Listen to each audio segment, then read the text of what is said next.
Di balik kilau peradaban manusia tersembunyi kisah-kisah kelam tentang kota-kota yang pernah berjaya, namun kini tinggal puing.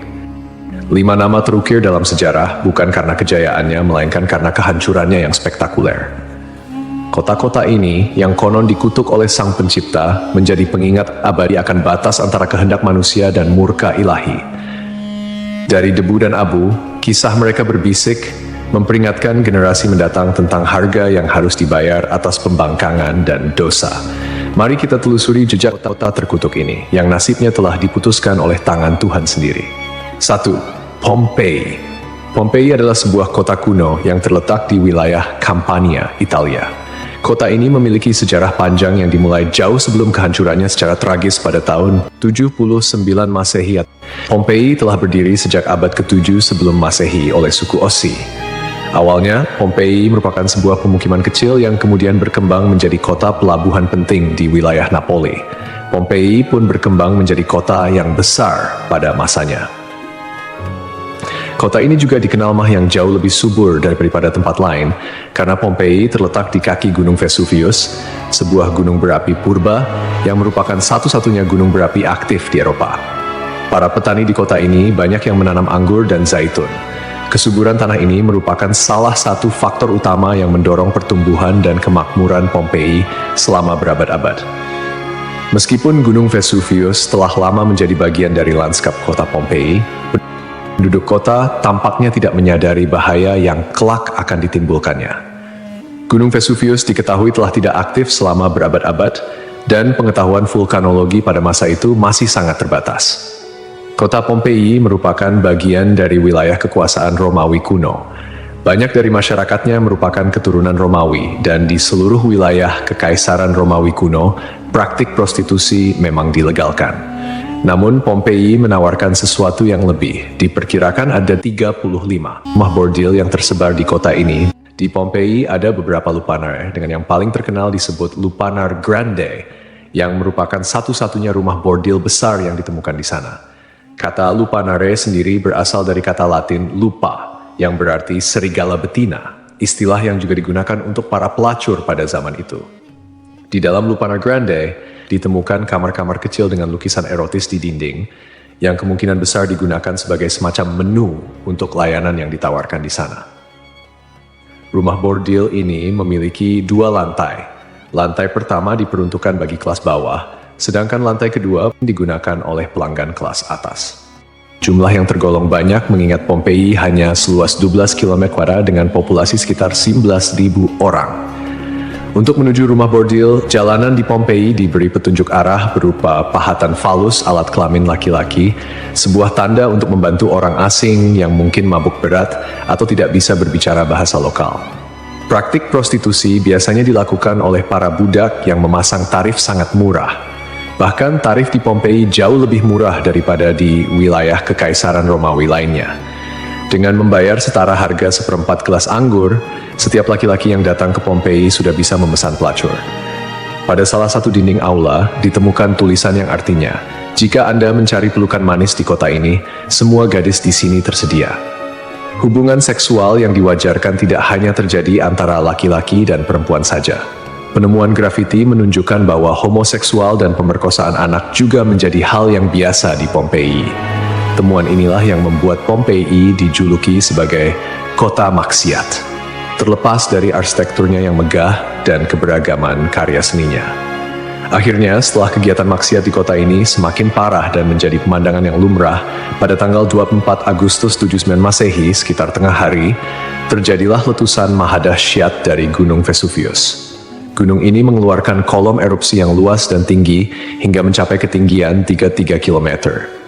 Abu vulkanik dan batu apung mulai berjatuhan di Pompei dan di daerah sekitarnya. Tebalnya erupsi menyebabkan kegelapan di siang hari dan membuat orang-orang kesulitan untuk bernapas, sehingga penduduk Pompei banyak yang tidak sanggup melarikan diri. Kemudian pada malam hari, letusan mencapai puncaknya. Serangkaian awan panas yang mematikan mulai menyapu kota dengan kecepatan tinggi dan membunuh siapapun di kota tersebut. Meskipun sulit untuk memastikan jumlah korban jiwa yang tepat, diperkirakan ada sekitar 2.000 orang yang tewas di kota Pompei, meskipun banyak juga yang berhasil melarikan diri pada tahap awal erupsi. Namun, mereka yang tertinggal atau terlambat melarikan diri menghadapi nasib yang sangat mengerikan. Kota maksiat ini hancur lebur bersama 500 tahun. Setelah sekian lama, Pompei ditemukan kembali pada abad ke-14 dan penggalian yang dilakukan mengungkapkan banyak artefak serta mumi-mumi yang terkubur di bawah abu vulkanik. Pompei kini menjadi simbol peringatan akan bahaya dari keangkuhan dan dosa manusia.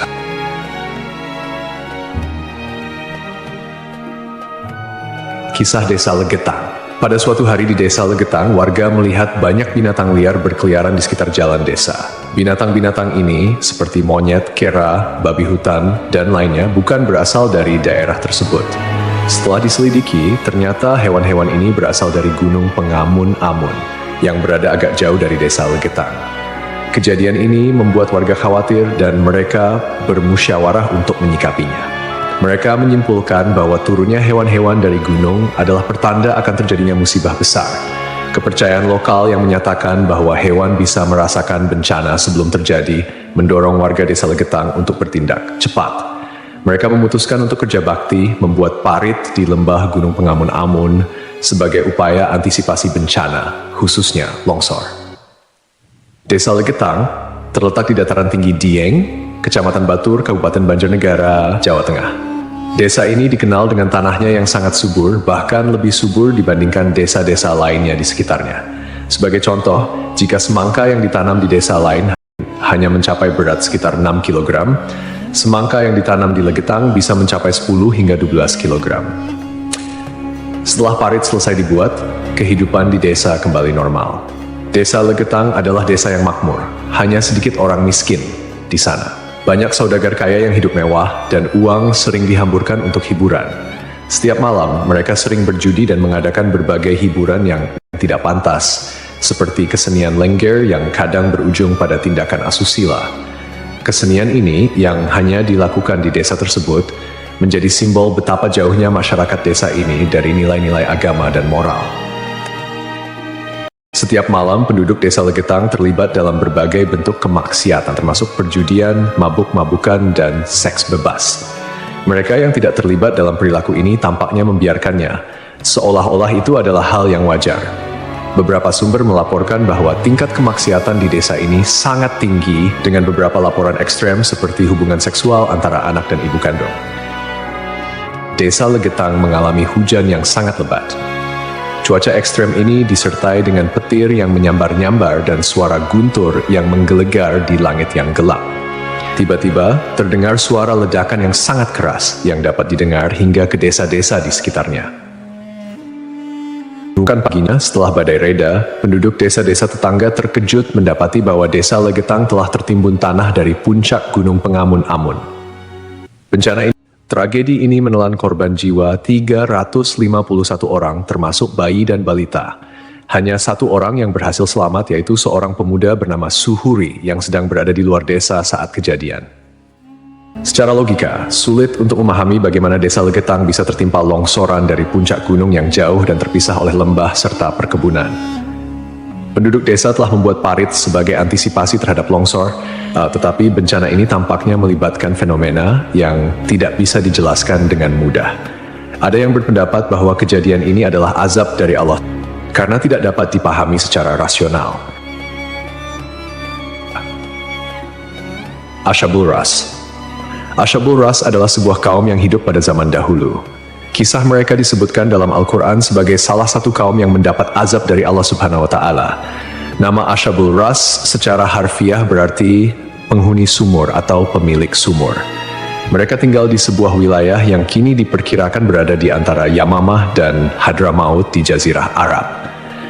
Kehidupan Ashabul Ras sangat bergantung pada sebuah sumur besar yang menjadi sumber air utama. Tidak hanya menjadi pusat kehidupan, tetapi juga menjadi simbol kemakmuran dan identitas kaum tersebut.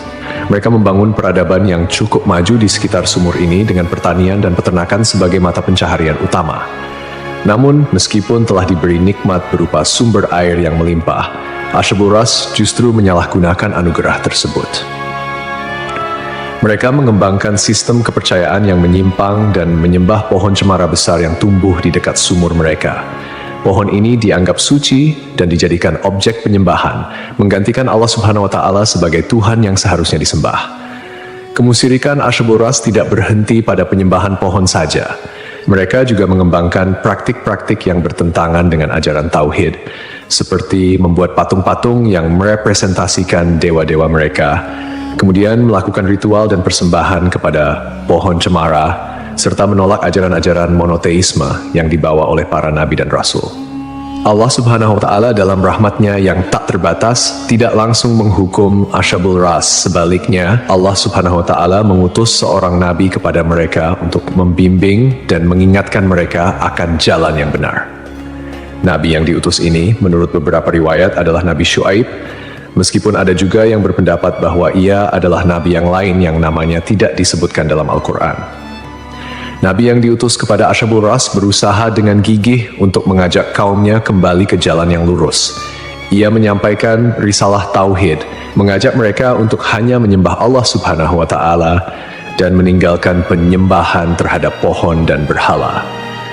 Nabi ini mengingatkan mereka akan nikmat-nikmat Allah Subhanahu wa Ta'ala yang telah diberikan, termasuk sumur yang menjadi berkah dalam kehidupan mereka. Namun, meski telah diingatkan, mereka tetap keras kepala dalam kekufuran dan kemusyrikan, bahkan mulai mengancam dan memusuhi Nabi yang diutus kepada mereka. Penolakan ini berlangsung dalam waktu yang cukup lama, menunjukkan kesabaran Allah Subhanahu wa Ta'ala dalam memberi kesempatan kepada hamba-hambanya untuk bertaubat. Setelah bertahun-tahun menolak ajakan Nabi mereka dan tetap teguh dalam kekufuran, akhirnya azab Allah Subhanahu wa Ta'ala turun kepada kaum Asyabul Ras. Azab ini datang sebagai konsekuensi dari penolakan mereka yang terus-menerus terhadap ajaran Tauhid dan ketekunan mereka dalam menyembah selain Allah Subhanahu wa Ta'ala. Menurut beberapa riwayat, azab yang menimpa Asyabul Ras terjadi dalam beberapa tahap. Pertama, terjadi kekeringan dan paceklik. Allah Subhanahu wa Ta'ala mulai mengurangi curahan rahmatnya dengan menahan air hujan. Akhirnya, terjadi kekeringan berkepanjangan. Tanaman-tanaman mereka mengering dan ternak mereka mulai mati kelaparan. Ini merupakan peringatan awal bagi Asyabul Ras, namun mereka tetap tidak mengindahkannya. Kemudian terjadi pencemaran sumur.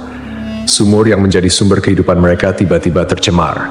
Airnya berubah warna, berbau busuk, dan tidak layak dikonsumsi. Hal ini menyebabkan krisis air yang parah di kalangan Asyabul Ras. Lalu datanglah gempa bumi.